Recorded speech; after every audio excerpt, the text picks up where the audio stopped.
Sutra Teratai yang Menakjubkan Bab 1 Pendahuluan Shin Fasyang Sutra Teratai episode 39.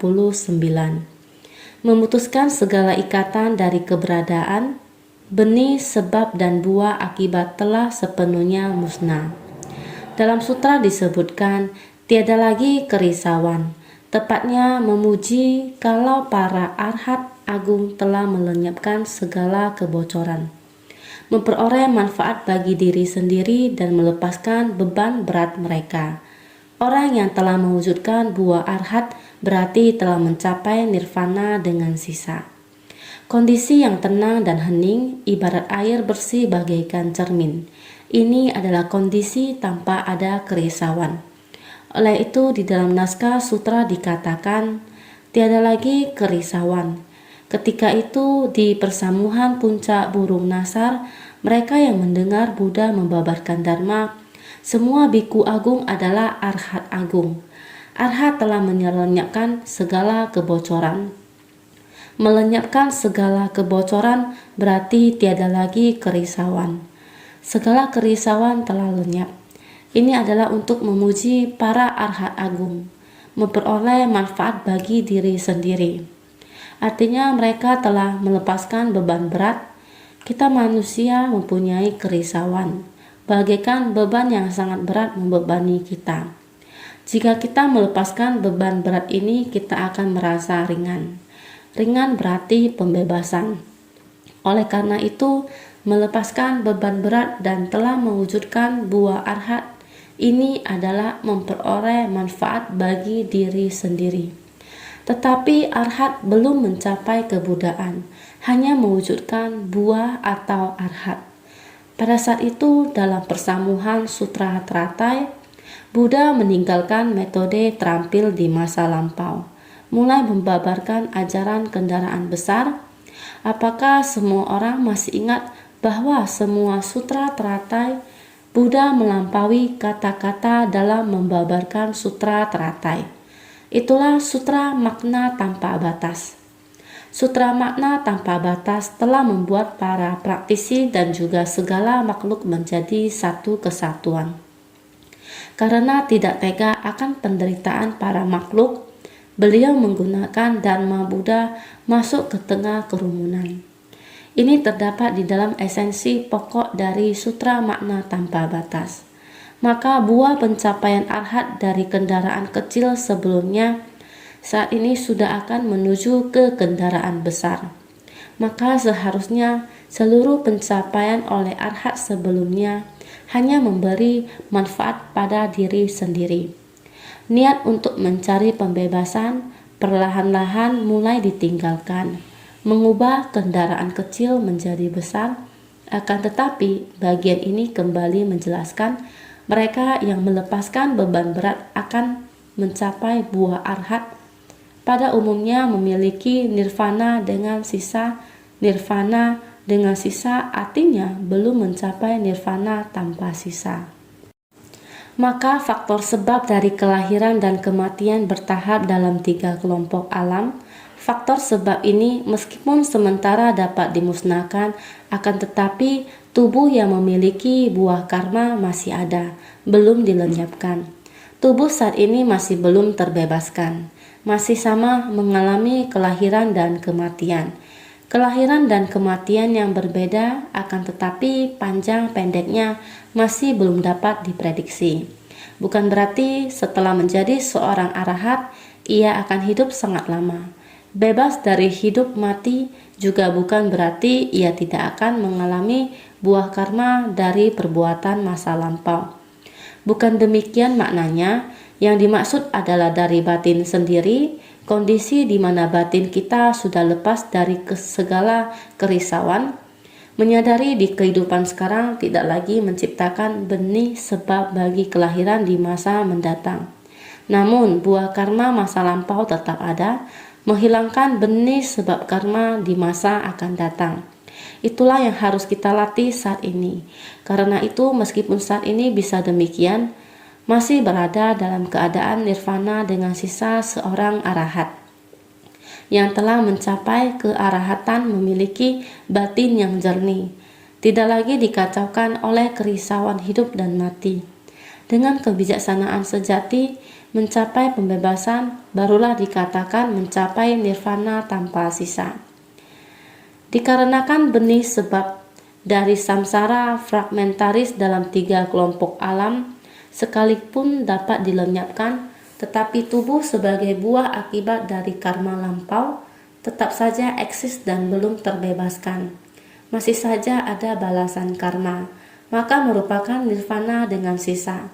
Arhat bila mencapai pembebasan melalui kebijaksanaan benar, barulah dikatakan mencapai nirvana tanpa sisa. Ini berarti sekarang meskipun kita tidak menjalin jodoh buruk dengan orang lain, tidak mencipta sebab dan kondisi di masa mendatang, tetapi merasa leluasa dengan hidup dan mati. Ini disebut mencapai nirvana tanpa sisa.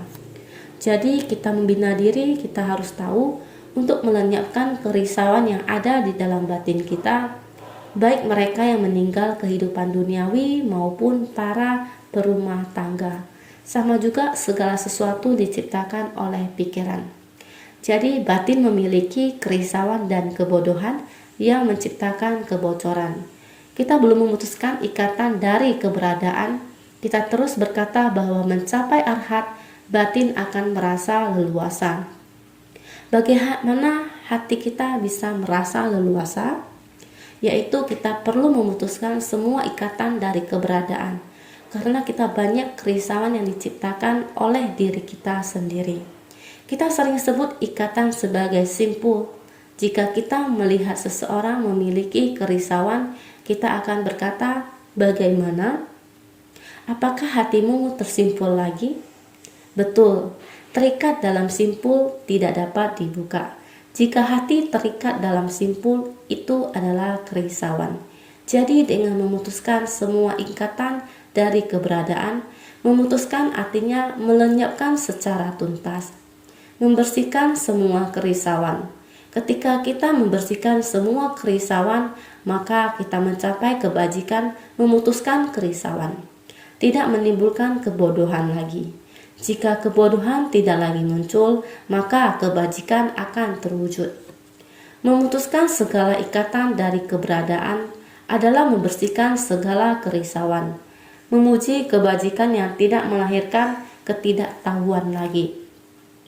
Bukankah sudah pernah saya katakan kepada kalian, kebajikan adalah harus dicapai tanpa pelatihan diri, tidak akan mencapai apapun. Tanpa pencapaian maka tidak akan ada kebajikan. Pelatihan diri adalah melenyapkan kerisauan batin.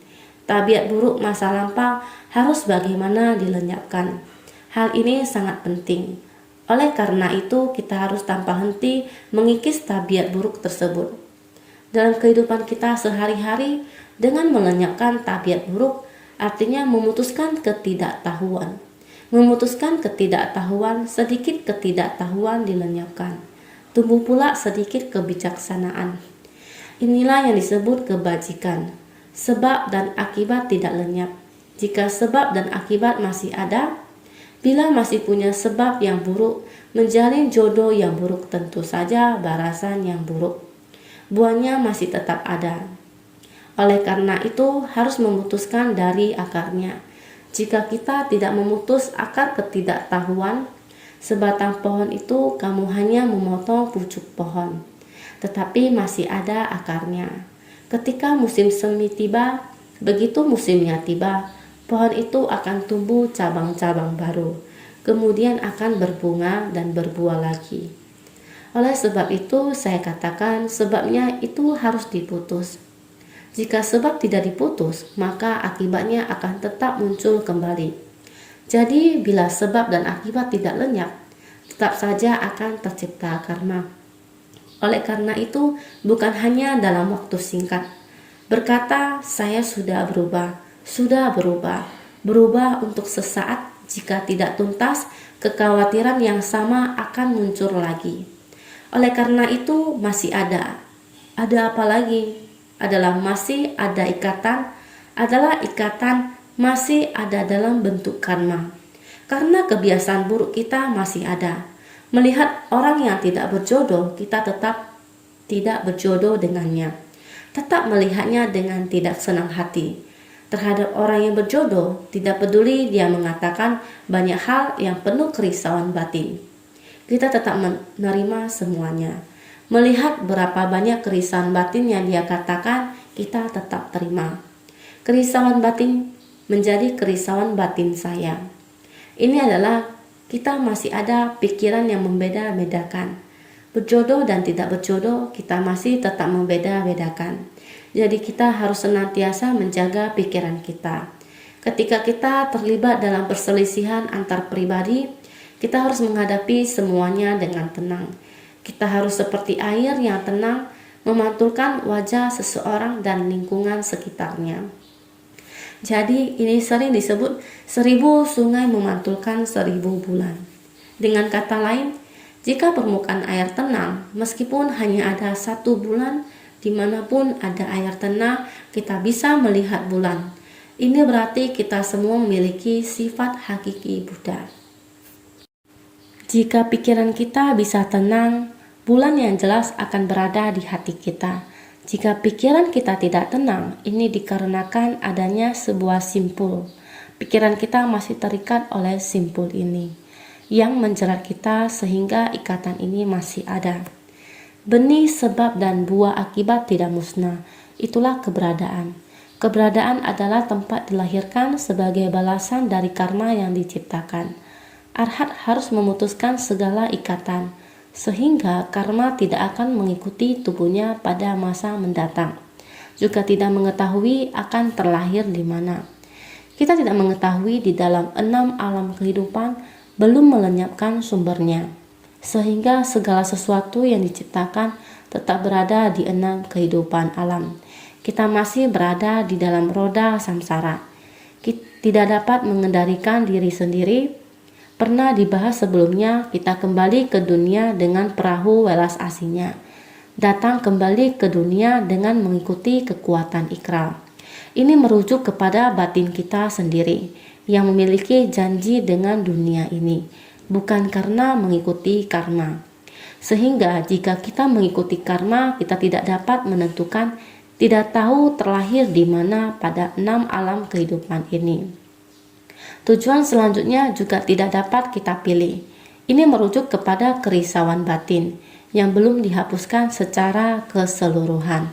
Pada saat ini kita membahas memutuskan segala ikatan. Jika batin memiliki kerisauan dan noda, semua dharma yang meresap ke dalam batin hanya bersifat sementara, akan bocor dengan cepat, yang tertinggal hanya kerisauan batin. Semua ini adalah noda batin kita. Karena belum memutuskan segala ikatan, maka kita harus memutuskan segala ikatan. 9 keikatan. Ikatan keinginan, ikatan kemarahan, ikatan keangkuhan, ikatan kebodohan, ikatan keraguan, ikatan pandangan, ikatan kemelekatan, ikatan kedengkian, ikatan kekikiran. Setelah melihat teman-teman kita, kerisauan muncul karena keinginan akan cinta. Jika tidak mendapatkannya, maka akan timbul rasa benci. Batin ini sangatlah risau. Saat mendapatkannya, maka saat seperti ini seolah-olah memiliki segala-galanya di dunia ini. Dia mulai angkuh, sombong, ada orang yang semuanya tidak bisa, maka tercela dan lambat. Ini semuanya disebut dengan ikatan. Ikatan akan ketidaktahuan, sangat banyak ketidaktahuan, keserakahan, kebencian, kebodohan, akan ketidaktahuan. Telah membajak batin kita semuanya. Bersama dengan kehidupan kita sehari-hari, bagaikan bayangan yang mengikuti terus kerisauan kita dengan tubuh jasmani kita. Begitulah cara kerjanya.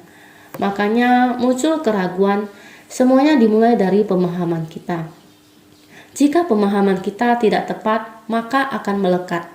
Makanya selain dari pemahaman, saya mau dan perlu mau benar-benar sangat melekat. Saya haruslah sedemikian. Lihatlah, jika orang lain berhasil lebih baik dari kita, jadi iri.